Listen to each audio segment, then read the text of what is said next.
Centro de Referência do Museu da Bolsa do Brasil, MUB3. Entrevista com Viviane Elbanati Basso, realizada em 15 de março de 2024. Viviane, boa tarde. Boa tarde. Para a gente começar, eu vou pedir para você fazer a sua autodescrição, por favor. Ok, eu sou uma mulher branca, de cabelos castanhos escuros e eu tô vestindo uma camisa polo azul da B3. Obrigada. Então, a nossa entrevista ela é dividida em 2 blocos, né? O primeiro bloco é para a gente falar um pouquinho da sua vida pessoal, para a gente te conhecer. E o segundo, a gente vai falar sobre a sua trajetória profissional. Então, para começar, onde você nasceu? Eu nasci em Campinas. E como era composta a sua família? Meu pai, minha mãe, eu, meu irmão mais velho e eu. E alguém atuava no mercado financeiro? Alguém próximo de você? Não, mercado financeiro não. Meu pai era comerciante, né? Agora aposentado. Meus avós, imigrantes árabes também do comércio. Né? Então, a experiência que eu tive do ponto de vista profissional foi em loja, atendendo cliente, entendendo a estrutura da loja, mercadorias, estoque, venda, pós-venda, então na linha do comércio. E como foi a sua formação escolar? Onde você estudou? Onde você se graduou? Quais foram os cursos que você fez? Boa. Eu estudei em escolas de Campinas, né? Então no interior de São Paulo. E na época de prestar o vestibular, então eu acabei decidindo por economia, eu tinha algumas opções, acabei decidindo por economia e eu queria fazer uma faculdade fora de Campinas, né, para ter experiência de morar fora, mas eu não queria eu não queria morar em São Paulo, né, por coisas do destino, acabei parando aqui em São Paulo, mas eu já chego lá, né, então eu não queria morar em São Paulo, mas queria sair de Campinas e queria fazer uma estadual. Então, o que me restou foi a Unesp. Eu prestei Unesp, Unicamp, não prestei USP e acabei passando, né, nas duas e resolvi fazer a Unesp em Araraquara. Então, fui fazer economia em Araraquara. E depois de formada? Ah, perfeito. Então, me formei em economia em Araraquara e recebi um convite, né, para fazer uma entrevista aqui na Bovespa. Na época, a diretora da Clearing da Bovespa, né, que na época se chamava CBLC, conhecia um dos meus orientadores da Unesp, né. Durante a faculdade eu fiz iniciação científica, né, participei de vários trabalhos junto com esses meus orientadores.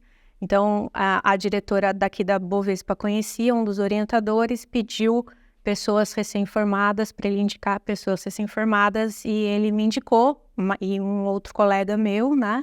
E nós viemos fazer entrevista e eu acabei passando, né? Por ironia do destino, porque eu não queria morar em São Paulo e acabei caindo em São Paulo, né? Achei o desafio muito bacana e aceitei, né?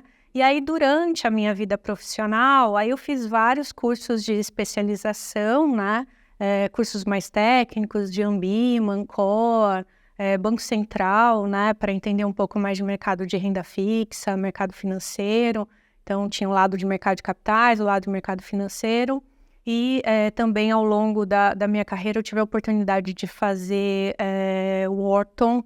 Então, eu acabei fazendo uma especialização em pensamento estratégico na Wharton e depois na Harvard Business School também fiz um curso, mas eu acho que foram vários cursos técnicos e uma especialização mais forte em Wharton. Legal. E então o seu primeiro contato com o mercado de capitais veio, assim, profissionalmente falando, né? Veio desse convite para essa entrevista ou você já tinha tido algum contato prévio? Não, correto. E na faculdade, a Unesp, pelo menos, ela é muito voltada para a indústria, né? Então, durante a faculdade, tive a oportunidade de experimentar a indústria, né? Principalmente nessas pesquisas de iniciação científica, em alguns trabalhos que a gente fez, sempre voltado para inovação, mas inovação na indústria. Não conhecia nada do mercado financeiro, né? E acabei caindo em São Paulo no mercado financeiro. Mas a proposta tinha sido justamente para participar, né, de projetos que na época eram projetos de inovação, projetos de transformação. Então, isso acabou falando muito comigo, né, com o que eu tinha visto na faculdade, e eu aceitei o desafio, mas eu não tinha visto nada de mercado financeiro, foi por esse convite mesmo. Legal. E isso faz quanto tempo? Faz quanto tempo que você atua? Faz 25 anos. Fez 25 anos ano passado. Tá. E ao longo do tempo, você pode contar pra gente quais foram os cargos que você ocupou e quais foram as suas principais atribuições? Sim, eu entrei como analista trainee na época, porque eu ainda não era formada, né? Foi no final do meu último ano de faculdade, em 1998, revelando minha idade aqui, né? Então, eu ainda não era formada, eu entrei como analista trainee, e já dentro da área de pós-negociação, que a gente chama, né? Que é uma área de operações, que cuida de todos os processos que acontecem depois que os negócios são realizados, né? Então, a captura desses negócios, a identificação de quem é o titular desse negócio, que a gente chama de alocação dessas operações, o gerenciamento de risco dessas posições, a liquidação dessas posições, né? Que numa compra e venda de ações, por exemplo, né? Para a gente materializar um pouco aqui o que eu estou falando, a liquidação é justamente o comprador receber o ativo, né? E o vendedor receber o dinheiro, né, os recursos referentes àquela venda. Então, são essas atividades. Eu já comecei minha carreira dentro dessa área, que a gente chama de liquidação e depositária, e fui fazendo toda a minha carreira dentro dessa área, né? Então, comecei como analista trainee e hoje eu sou vice-presidente da companhia, né? Então, passei aí por todos os cargos que você pode imaginar, né? De analista, de coordenadora, de superintendente, de diretora executiva e hoje vice-presidente. E sempre na área de pós-negociação? Sempre na área de pós-negociação. Muito próximo das áreas de produtos e clientes, então, apesar de eu ser operações, eu sempre estive muito próxima, né, das áreas de produtos e clientes, entendendo quais eram os produtos, quais eram as necessidades dos clientes, mas, né, sempre na área de operações de pós-negociação. E você falou pra gente que começou na CBLC, né? Que era uma empresa subsidiária da Bovespa. E você pode explicar pra gente o que ela fazia em linhas gerais e como ela se encaixa na estrutura da empresa da B3 hoje? Então, como eu disse, né, a clearing ela é responsável pela liquidação das operações, assim, de forma bastante reduzida, né? São centenas ou milhares de processos para que isso aconteça, mas ela, no fim das contas, é o que a gente chama de contraparte central de todas as partes envolvidas nos negócios, né? O que significa que se um vendedor não entregar um ativo, a clearing vai entrar no lugar desse vendedor para que o comprador não saia prejudicado e vice-versa. Se o comprador não entregar recursos financeiros, a clearing vai tratar o que a gente chama de falha, né, de liquidação, para que o vendedor não saia prejudicado. Então, em mercados que a gente chama de sistemicamente importantes, esses conceitos foram construídos ao longo do tempo, né? Sempre tem uma contraparte central garantindo que esses negócios vão ser liquidados e que a falha de um não cause o que a gente chama de risco sistêmico, ou seja, não cause uma falha em cadeia, né? Então, se eu deixei de receber algo que eu teria que receber, se eu já vendi esse ativo ou se eu já usei esses recursos, né, eu poderia ter uma interrupção dessa cadeia toda e causando uma quebra em massa. Então, o principal papel da clearing é esse, mas tem inúmeros processos né, em torno disso. Além da clearing, a gente tem algumas outras infraestruturas que compõem o ambiente de pós-negociação de uma bolsa, né, como a depositária. Então, a depositária é a infraestrutura responsável pela manutenção desses ativos. Os ativos estão depositados, né, digitalmente, em sua grande maioria, né, estão depositados nesse ambiente. E ao estar depositados nesse ambiente, a gente garante a titularidade desse ativo. Então, casos que já aconteceram, né, em outros ambientes, se uma corretora tem algum problema de solvência, o investidor está protegido porque a titularidade do ativo está registrada aqui numa depositária central, né? e, entre outras coisas, garante voto em assembleia, garante transferência, negociação em mercado secundário, por aí vai, né? Então, são uma série de processos aí que compõem a pós-negociação. Tá. E a CBLC com a fusão da incorporação das empresas, tal? Isso, então vamos lá. Antes, né, então eu entrei na CBLC em 98, em 2002, logo depois que a gente implementou um grande projeto para o mercado financeiro de capitais que se chamou a reestruturação do sistema de pagamentos, né, eu recebi um convite para ir para a BMF. Na época, ainda 2 bolsas separadas, né? A Bovespa atuando para mercado de capitais e renda fixa privada, majoritariamente, a BMF nos mercados financeiros, né? Índices, commodities e por aí vai. Então, eu recebi um convite de vir para a BMF, eu vim para a BMF enquanto empresas separadas, né? Com algumas missões aqui que a gente pode detalhar, né? Ao longo aí da nossa conversa. E aí depois, anos depois, então isso em 2002, 2007, 2008, é que as 2 bolsas, que aconteceu a fusão das 2 bolsas, e elas viraram BMF Bovespa, né? A empresa virou BMF Bovespa. Assim como a Bovespa tinha a CBLC, a BMF, enquanto outra bolsa, tinha outras 3 clearings. A clearing de derivativos, né, que fazia exatamente a mesma coisa que a CBLC fazia para ações e renda fixa privada, a de derivativos para os contratos de derivativos, né, a clearing de câmbio para o mercado interbancário de câmbio e a clearing de ativos para o mercado secundário de títulos públicos federais. Então, assim como tinha a CBLC para a Bovespa, tinham outras 3 clearings na BMF. E quando a gente fez a fusão, então a BMF Bovespa passou a administrar 4 clearings, que faziam exatamente a mesma coisa, os mesmos processos, só que para mercados distintos.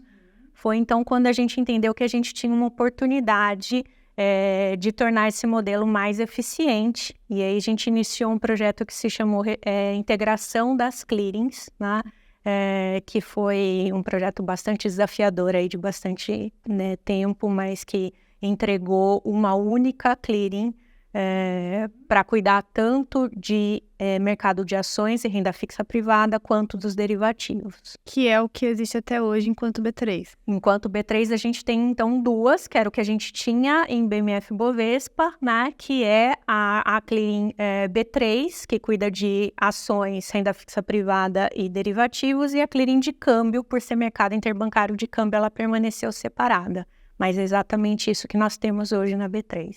Vivi, falando um pouco sobre esses processos de incorporação e fusão das bolsas, né? Da BMF com a Bovespa e depois com a CETIP para a formação de B3. Pessoalmente e profissionalmente falando, como foram esses momentos para você? Assim, o que você sentiu, né, sobre todo esse movimento? Quais foram as principais diferenças de cultura organizacional que você pôde perceber?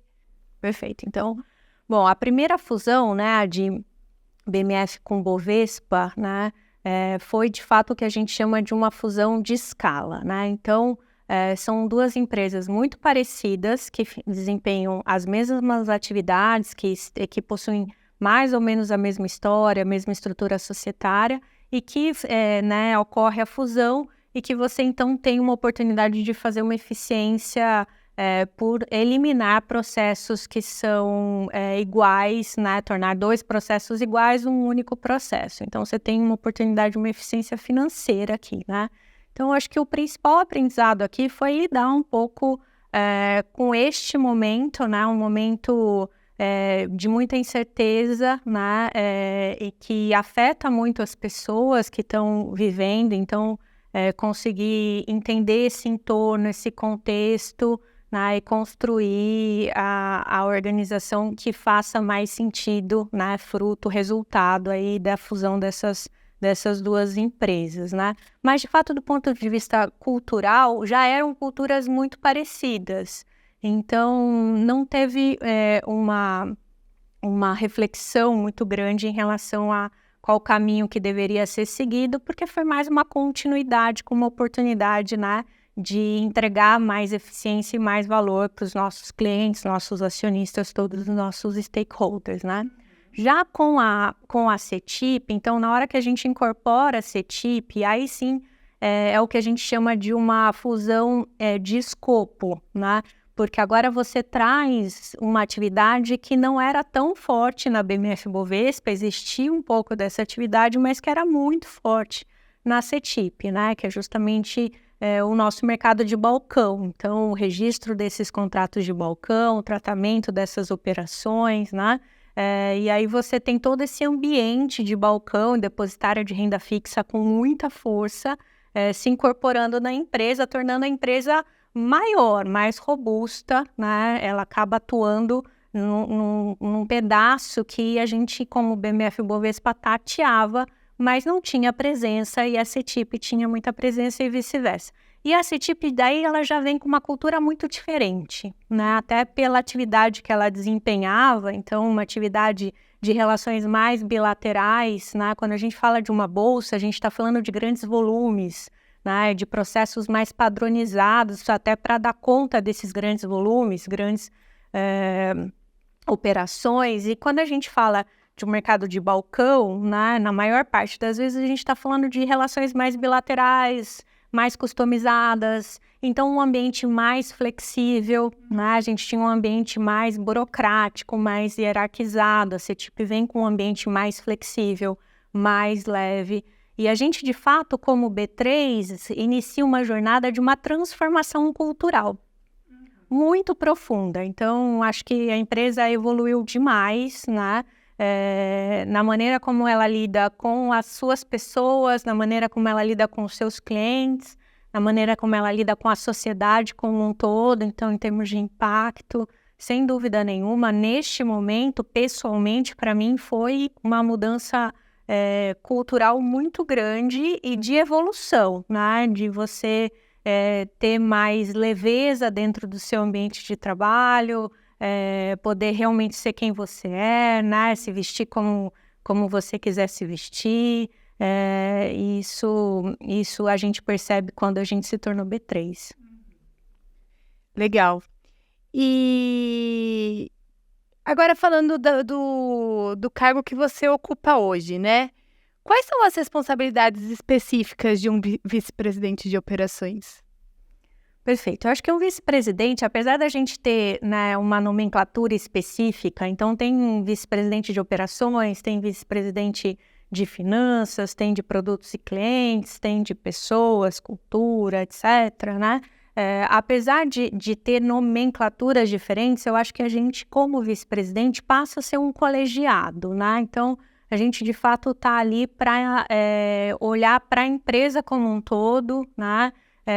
Trabalhar para que a empresa evolua, para que a empresa atinja seus objetivos estratégicos e também, né, operacionais, funcionais. Então, embora eu seja uma vice-presidente de operações e, portanto, eu tenho uma área de operações para tomar conta, né, eu me sinto responsável pela B3, né, pela empresa como um todo, junto com este grupo que são os meus colegas. Sim. E falando especificamente sobre a área, né, que é a área que você toma conta, qual que é o papel da pós-negociação dentro do contexto da Bolsa de Valores? E da Bolsa de Valores da B3 como um todo, né, que abrange outras coisas. Balcão também. Então, hoje nós somos Bolsa e somos balcão, né? Isso forma a B3. A área de operações, ela é a responsável por acender e apagar a luz. Vou te resumir desta forma, né? Então, é a área de operações que abre a empresa e que fecha a empresa no final do dia, nas suas rotinas funcionais, né? Então, é a área de operações que processa todas as nossas atividades, todas as nossas rotinas e que, enfim, garante, né, que os clientes consigam realizar suas operações, manter suas posições, né? Então, a área de operações é responsável pela rotina diária da companhia, obviamente em evolução, né? Não só em rodar esta rotina, mas em pensar como é que essa operação de todo dia pode ser ainda melhor, mais eficiente, como o nosso cliente pode ser melhor atendido, né? Agora com o avanço das novas tecnologias, então a gente reflete muito sobre o impacto disso, né, de forma benéfica para o que a gente entrega todos os dias. Mas, de forma bastante resumida, a área de operações, ela opera efetivamente a companhia, né? Então, a área de TI desenvolve, né, e opera a TI, vamos dizer assim, e a área de operações opera o negócio da companhia. Como é a interação da Bolsa com as empresas emissoras? Quais são os desafios e as oportunidades dessas relações? Como é isso? Uma pergunta complexa, né? E eu sou responsável pela área de operações de emissores, então, bom, são muitos pontos de contato, né? Então, acho que o primeiro ponto de contato é quando a empresa decide abrir capital, né? O primeiro ponto de contato mais forte, vamos dizer assim, a gente obviamente tem um relacionamento com as potenciais empresas, né? E emissores que vão se tornar um dia participantes do mercado de capitais ou do mercado financeiro, mas o primeiro ponto de contato mais forte é quando ela decide abrir o capital, né? E aí ela vai fazer o que a gente chama de IPO, né? Oferta primária de ações. Então tem todo um processo, um trâmite para isso acontecer, né? A gente tem segmentos de listagem, então ela pode se listar, né, ou entrar por uma dessas portas, vamos chamar assim. Cada segmento tem um conjunto de regras e procedimentos que, né, caracterizam este segmento. Então, acho que esse é o primeiro ponto de contato. E depois tem toda a vida, né, dessa empresa aqui com a gente. Então, no momento que ela decide fazer uma oferta secundária, que a gente chama de follow-on, né? Ou que ela faz uma recompra das suas ações, enfim, acho que enquanto ela estiver, né, com os seus ativos, podem não ser ações, né, tem os ativos de renda fixa, então enquanto ela estiver com seus ativos listados ou depositados ou registrados aqui no nosso ambiente, a gente se relaciona com eles, né. O desafio talvez maior aqui é que são muitos emissores, porque são muitos ativos, né, que a gente trata, e cada um na sua realidade, no seu tamanho, no seu objetivo de captação, né, de investimento, de desenvolvimento. Então, acho que o desafio é lidar um pouco com essa diversidade, né, ou com essa pluralidade desses emissores. Sim. E existem exigências, assim, da Bolsa para que a empresa seja uma empresa emissora, um acompanhamento, uma fiscalização? Sim. Então, cada segmento desse, o segmento que é que a gente fala que é o mais alto padrão de governança corporativa, que é o novo mercado, né? A gente tem um baita orgulho de ter desenvolvido o novo mercado, né? Porque ele traz muitos conceitos de governança corporativa, né, e de proteção ao investidor minoritário, desenvolvimento de mercado e por aí vai. Então, cada segmento desse tem um conjunto de regras que precisam ser observados, e a gente está aqui para auxiliá-los, mais do que para supervisionar e fiscalizar, mas para auxiliá-los que eles estejam sempre aderentes a essas práticas, né? E essas práticas, elas evoluem com o tempo. Então, de tempos em tempos, em função de casos que a gente observa, porque obviamente a gente não consegue prever tudo de antemão, né? Então, em casos que vão acontecendo na vida real, né? E também experiências internacionais e discussões em fóruns, né, de reguladores e governamentais, esses segmentos evoluem. Então, essas práticas evoluem com o tempo e essas empresas precisam, então, ir evoluindo também, se adaptando para que cada vez mais seus papéis sejam investimentos atrativos aos investidores. E isso não só no momento do IPO, né?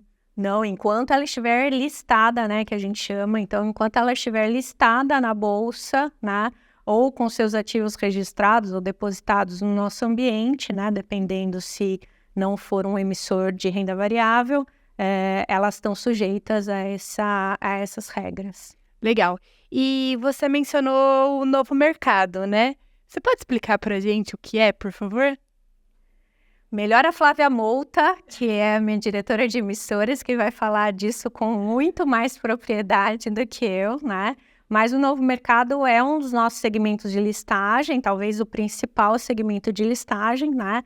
e é o que traz as regras com o maior padrão de governança corporativa, né? Então, o que há de melhor, vamos chamar assim, né, de melhores práticas em relação à governança corporativa, ou seja, o que é governança corporativa, né? É o que uma empresa, como ela deve estar estruturada, como ela deve acompanhar seus negócios, sua composição acionária, como ela deve se comportar perante o mercado, de forma assim bem simplificada. Então, são esses padrões de governança corporativa que estão estabelecidos nesse segmento. E o novo mercado é o segmento que traz as melhores práticas, as melhores regras, os melhores padrões.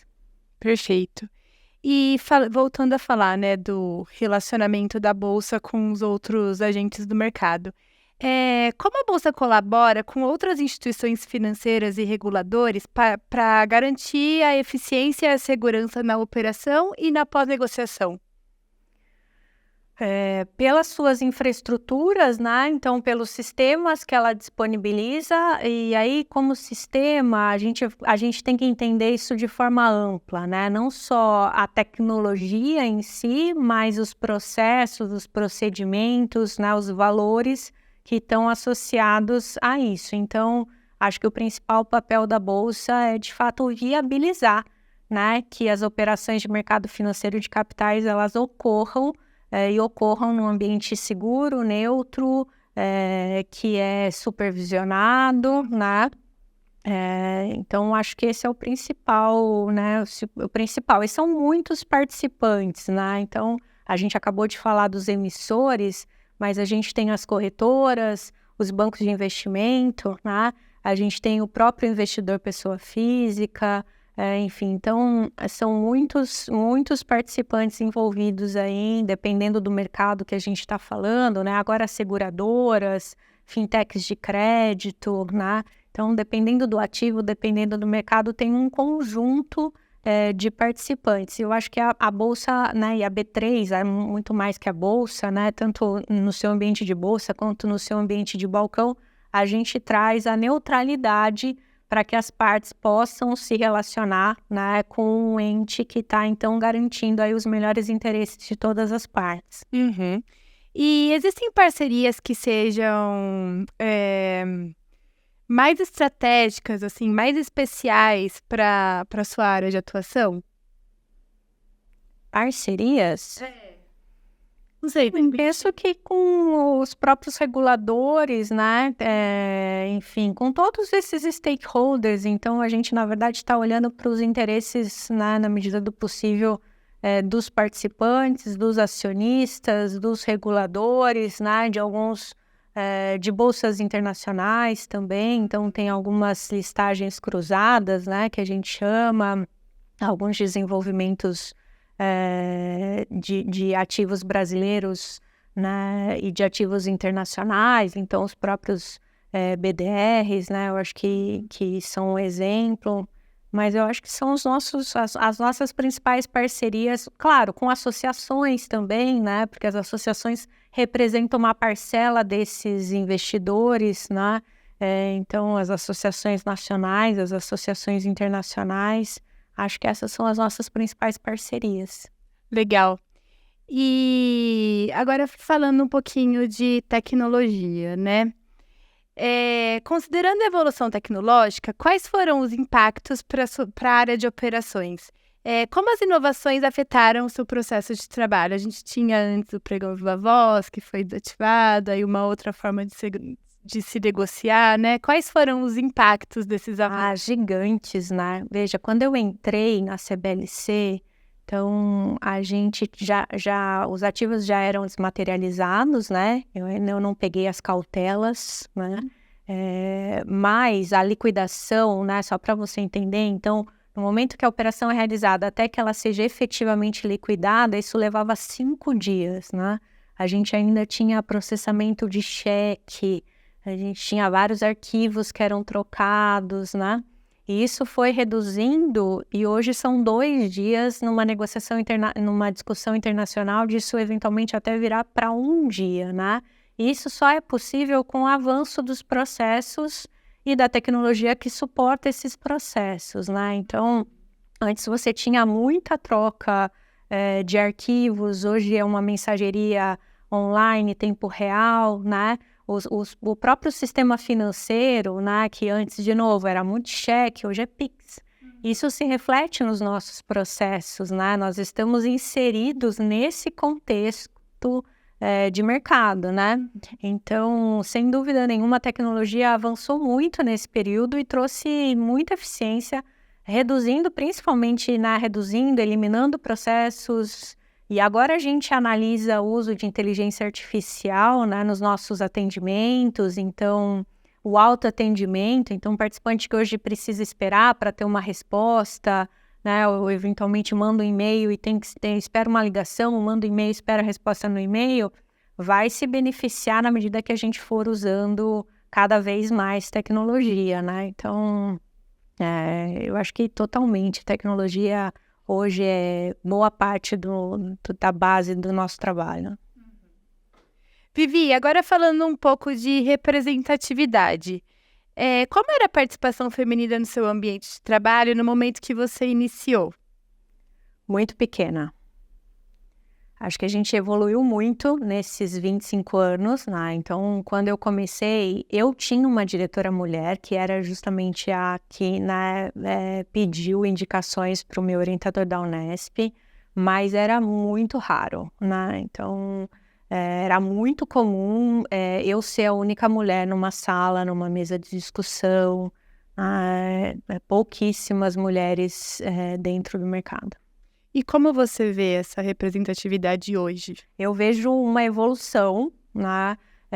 Na época que eu comecei, a gente não falava sobre isso, né? Então, eram pouquíssimas discussões sobre o tema. Hoje, essa discussão é mais que presente, né? A gente tem metas associadas, a gente tem objetivos. A B3, na verdade, lançou uma dívida com né, questões de diversidade e inclusão associadas à remuneração desse ativo. Então, a discussão hoje está num outro patamar. Não acho que a guerra esteja ganha, né? Mas, sem dúvida nenhuma, a gente ganhou algumas batalhas. Acho que a gente avançou bastante, tem muita coisa para avançar ainda, né? A gente ainda é minoria, né? Mas, assim como outros grupos subrepresentados, né? Mas tem várias ações, pelo menos com a intenção de mudar esse ponteiro, né? Então, acho que a gente avançou muito nesses 25 anos. E você, né, enquanto vice-presidente de operações, que era um espaço majoritariamente ocupado por homens, né? Correto. Como você se sente ocupando esse espaço agora? Eu acho que é um privilégio mesmo, né? Eu acho que eu sou uma pessoa que eu gosto muito de dar exemplo, né? Eu acho que parece frase feita, mas eu acho que as ações realmente falam muito mais do que 1000 palavras, né? Isso me representa. Então, o fato de eu ter chego, né, eu acho que é uma conquista não só para mim, é uma conquista para todas as meninas, né, que estão batalhando, que estão nesta carreira. Então, acho que elas me veem e entendem que é possível, e realmente é possível, né? Isso é bem importante para mim. Legal. E como você se sentiu quando você foi homenageada pelos seus 25 anos de empresa? Foi muito legal, assim, foi um grupo, né? Então, tinham pessoas, eu acho que de 10, 15, 20, 25 e 30 anos, né? E várias pessoas que, né, de uma certa forma, tiveram suas carreiras junto, né? Praticamente se desenvolveram junto com este grupo. Então, muito bacana ver as famílias, os depoimentos, né? Fiquei realmente muito emocionada com aquele momento, né? Um reconhecimento mesmo desses anos todos de história, muito especial. E você pode compartilhar com a gente alguma experiência ou algum projeto específico que foi significativo para você, que foi importante, que você tenha mais carinho? É quase que pedir para escolher um filho, né? Eu sou mãe de 3 E quando me é quase a mesma coisa, né? Para pedir para escolher um filho. É muito difícil escolher um filho, né? E eu acho que os projetos ou os desafios, eles vão, na verdade, construindo o seu caminho, né? Eles vão ajudando a construir o próximo desafio e o próximo desafio, né? E a trajetória que você está construindo e aonde você está e aonde você vai chegar, né? Então, não acho que tenham desafios menores ou maiores, porque todos eles fazem parte da minha história, né? Mas eu posso citar alguns, né? Então, acho que no momento que eu entrei, vou citar alguns para não citar um só, né? No momento em que eu entrei, a gente estava justamente discutindo a reestruturação do sistema de pagamentos, que é o SPB, né? O SPB foi o que efetivamente introduziu todos esses conceitos que a gente conversou aqui. Então, uma clearing só se constituiu com o SPB, um ambiente de depositária, né, um ambiente da registradora. Então, esses ambientes, eles, de uma forma, já existiam, mas eles não eram reconhecidos, né, com tanta força na nossa regulação. Além da gente ter, né, tido o desenvolvimento do STR, né, que é o Sistema de Transferência de Reservas, que permitiu justamente transferência de recursos financeiros entre bancos ou entre participantes em tempo real. Então, todo o fluxo de pagamento ele era refletido no Banco Central por processamentos noturnos, que a gente chama de BEDs, né? E foi com o SPB e com a criação e implantação do STR que a gente passou a ter fluxos de liquidação em tempo real, o que é um avanço muito grande para um mercado financeiro, né? E depois veio o Pix, que permitiu o Pix, etc. Então, eu entrei bem neste momento, no momento em discutir novos conceitos e uma mudança de patamar no nosso mercado financeiro, né? Então, esse foi um grande desafio. Eu entrei como analista, esse projeto levou alguns anos, então eu entrei como analista trainee, né? E no final dele eu já era uma coordenadora, né? E mesmo antes de virar uma coordenadora, eu tive a chance de trabalhar matricial com várias áreas. Então, foi uma experiência única, né? Em que eu tinha um grupo para liderar, porque a gente tinha uma certa missão dentro desse projeto, e este grupo era composto por pessoas que não eram da minha equipe direta, eram pessoas da empresa, né, que estavam ali para aportar seus conhecimentos e para que a gente, enquanto grupo, independente da estrutura funcional, atingisse um certo objetivo. Então, isso me ensinou um bocado de coisa, né? Depois disso, acho que teve a própria integração das clearings, né, que a gente mencionou, integração da pós-negociação IPN, já aqui na BMF Bovespa, já como diretora, né, eu tive a oportunidade de liderar esse projeto, um projeto que envolveu muitas áreas, né, que transformou muitos sistemas, foi uma revolução tecnológica, né, muito grande, com conceitos, com novas tecnologias, e eu tive a oportunidade de participar dele também, né. Acho que tiveram outros importantes, eu tive a oportunidade de construir a clearing de ativos, que era a clearing para títulos públicos federais do zero, então foi a primeira vez que eu constituí uma clearing do zero, né, desde o comecinho, também foi bastante importante. Então, tiveram vários projetos importantes, mas eu acho que os dois destaques talvez sejam o SPB e o IPN.